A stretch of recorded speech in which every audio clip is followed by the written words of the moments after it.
ஓம் நமோ நாராயணாய. ஓம் விஷ்ணுவே நமக. ஓம் ஸ்ரீ ஹரி விஷ்ணு பகவதே நமக. ஓம் நாராயணாய வித்மஹே வாசுதேவாய தீமஹி. ஓம் சாந்தாகாரம் புஜகசயனம். ஓம் அச்சுதாய நமக. ஓம் அனந்தாய நமக. ஓம் கோவிந்தாய நமக. ஓம் புருஷோத்தமாய நமக. ஏகாதசி அன்று இந்த மந்திரங்களை உச்சரிப்பது மிக மிக நல்லது.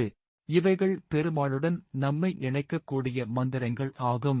மனம், உடல், ஆன்மாவை தூய்மையாக்கி ஆன்மீக வளர்ச்சி, சுய புரிந்துணர்வு ஆகியவற்றை அளிக்கும்.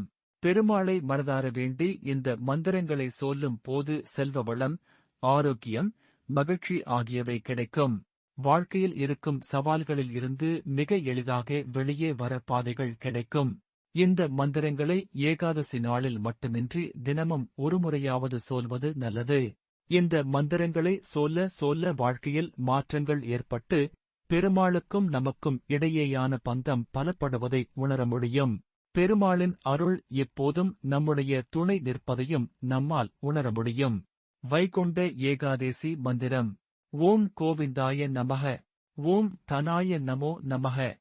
இந்த மந்திரத்தை குறைந்தபட்சம் 27 முறை அல்லது 108 முறை அல்லது அதற்கு மேல் உச்சரித்தாலும் தவறு கிடையாது.